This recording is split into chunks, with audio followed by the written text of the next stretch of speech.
কিছুদিন পরে আমাদের মতো পেজ ওনারদের ফেসবুকে কিন্তু বিজনেস করাটা অনেক বেশি কষ্টকর হয়ে যাবে। কেন জানেন? সেটা হলো রিসেন্ট ফেসবুকে চলতেছে বিভিন্ন রকম কন্ট্রোভার্সির জন্য। আসলে রিসেন্ট না, আমাদের দেশে 2 দিন পরপরই ফেসবুকে একটা না একটা কাহিনী কিন্তু লেগেই থাকে, যার জন্য সকল রিচ দেখা যায় সে সকল কাহিনীতে চলে যায়, পেজে চলে যায়। তো যারা আমরা বিজনেস করতেছি তাদের পেজের অবস্থা তখন অনেক বেশি অবস্থা খারাপ হয়ে যায়, কারণ তখন মানুষের আর কেনাকাটার মন মানসিকতা থাকে না।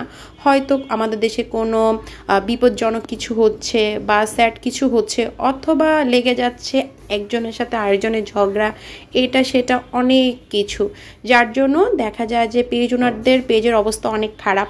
আর আমরা তো দেখা যায় ওই সকল টাইপের পেজ ওনার না যে নিজের পেজে রিচের জন্য আউল ফাউল টপিকে কথা বলবো, ঝগড়া করব, এটা সেটা করব, তা না। কারণ সেটা আমাদের প্যাশন না, সেটা আমাদের কাজ না।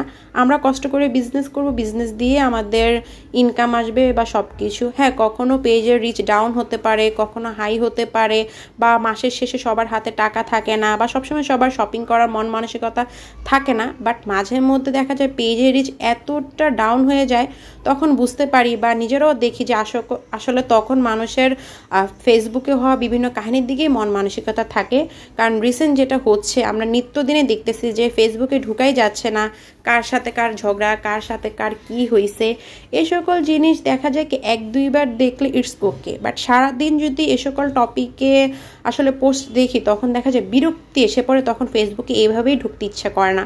তাহলে মানুষ শপিং করবে বা কিভাবে, বলেন তো যাই হোক, কথাও বলতেছি আর আপনাদের সাথে আমাদের রিসেন্ট আসা কিছু শিপমেন্টে আমাদের নিউ ক্লাচগুলোও দেখিয়ে দিচ্ছি। আসলে আমার আরেকটা হাতে একটু ইনজুরিড, দ্যাটস ওয়াই আস্তে আস্তে করে এক হাতেই দেখাচ্ছি।